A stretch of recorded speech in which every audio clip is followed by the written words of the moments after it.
आपको दिखा रहे हैं। पहली तस्वीर है कानून मंत्री का ये घर है जहां पर उसे जलाया गया।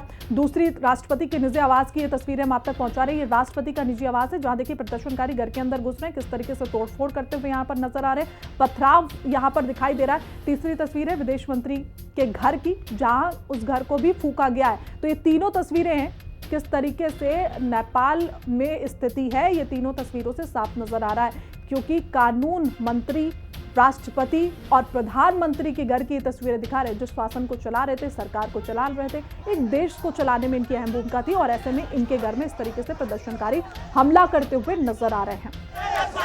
कुछ और तस्वीरें आपके सामने है। उग्र प्रदर्शनकारी की पहली तस्वीरें दिखा रहे हैं। देखिए किस तरीके से जो प्रदर्शनकारी है वो आक्रोशित नजर आ रहे हैं। किसी भी सूरत में शांति व्यवस्था कायम करने की कोई उम्मीद नजर नहीं आ रही है। देखिए पहली तस्वीर के माध्यम से कि किस तरीके से आगजनी की घटनाएं की गई, गाड़ी को शायद यहाँ पर आग लगाई गई है।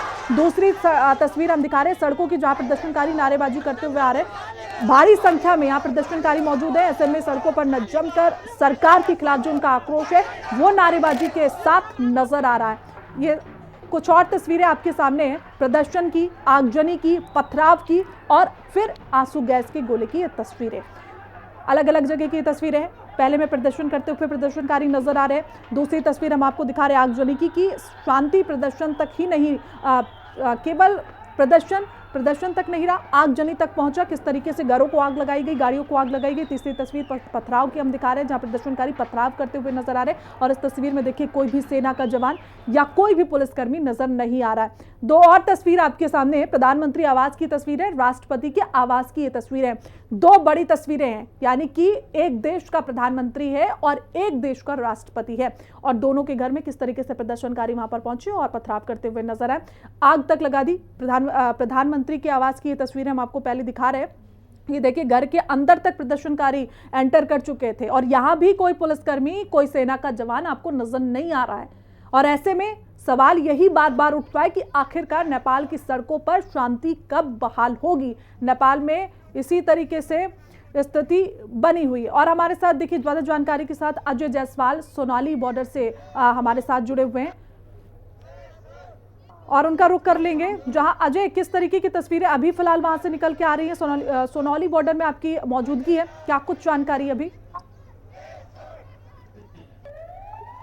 ये है कि भारत और नेपाल की सीमा पे चौकसी बढ़ा दी गई है। अगर हम बात करें भारत की, तो भारत को सीमा को एक तरह से मान लीजिए सील कर दिया गया है। सिर्फ नेपाल से जो भारतीय वाहन इंडिया में आ रहे हैं उन्हीं को प्रवेश मिल रहा है। और अगर नेपाल से कोई नेपाली नंबर का गाड़ी लेके या फिर नेपाली व्यक्ति भारत में प्रवेश करना चाह रहा है तो उसको वापस घुमा दिया जा रहा है। अभी थोड़ी देर पहले की हम बात करें तो नेपाल में अभी जो प्रदर्शनकारी थे वो यहाँ तक पहुंच चुके थे और लोगों ने काफी हो हल्ला यहाँ पे मचाया। यहाँ आपको बता दें कि नेपाल प्रहरी के जो लोग थे मौके से वो फरार हो गए, लेकिन जो हमारे एसएसबी है वो पूरी तरह से यहाँ पे मुस्तैद है। और कोई भी व्यक्ति अगर भारत में प्रवेश करना चाह रहा है तो उसकी आइडेंटिटी चेक की जा रही है, उसके बाद ही उनको भारत में प्रवेश दिया जा रहा है। जी बिल्कुल, स्थिति एकदम असामान्य नजर आ रही होगी आपको बॉर्डर के पास से, क्योंकि तस्वीरें हमेशा से हमने देखी है कि एक नेपाल के साथ इस तरीके का रिश्ता रहा है भारत का कि जहां से आने जाने में एकदम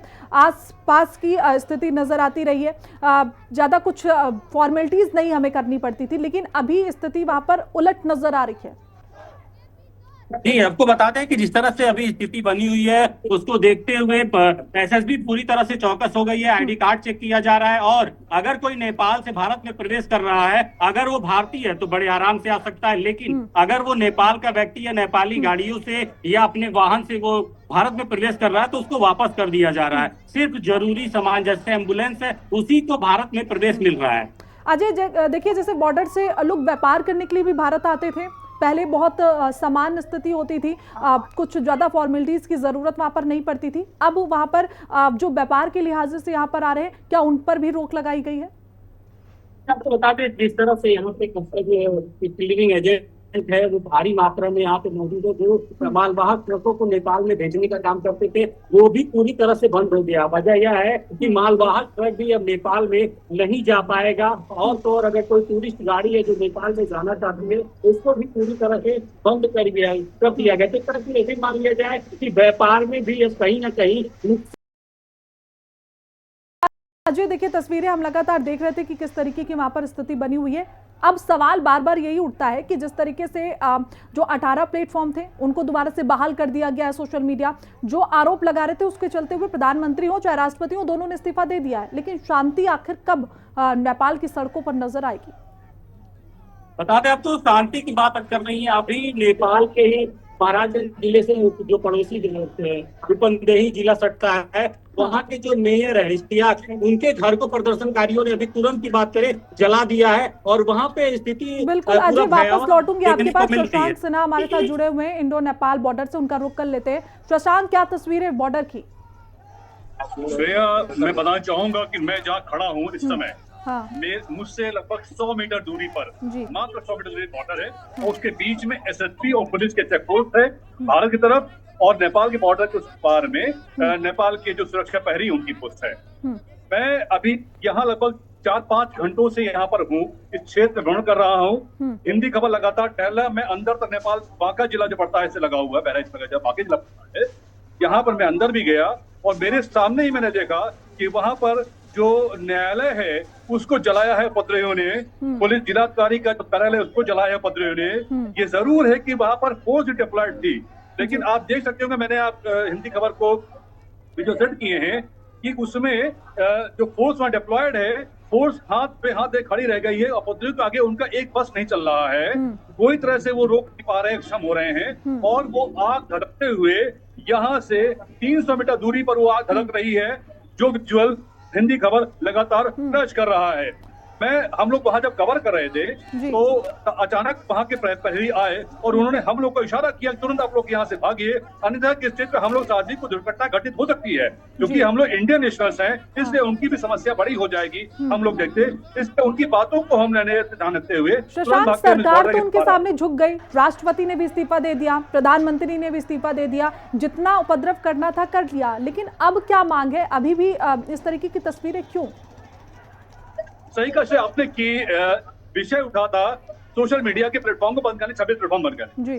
कल से वो 18 खोल भी दिए गए। कोहली साहब ने इस्तीफा दिया, प्रधान और राष्ट्रपति ने इस्तीफा दिया, लेकिन ये जो आग लग गई है अब, ये आग बुझने का नाम नहीं ले रही है। क्या मांगे हैं कि जो यहाँ के जो भी नेता हैं, आप एक तरह समझ सकती हैं आप, मैं अगर बांके की बात करूं तो बांके जिला में न प्रशासन है, न राजनीतिक पार्टियां हैं, न नेता हैं, न उनको बख्शा जा रहा है, न किसी भी तरह के जो यहाँ के राजनीतिक अधिकारी हैं उनको बख्शा जा रहा है। मांगे सामने आ रही है, आग बहुत बुरी तरह धड़क रही है।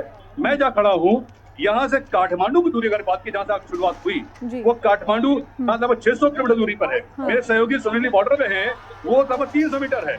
तो आप ये अंदाज लगा सकती हैं कि जहां मैं हूं, इधर मेरे पीछे लखीमपुर बॉर्डर वहां पड़ता है, वहां से नेपाल होता है, बनबसा बैराज वहां से पूरा नेपाल धड़क रहा है, बुरी तरह लगी हुई है।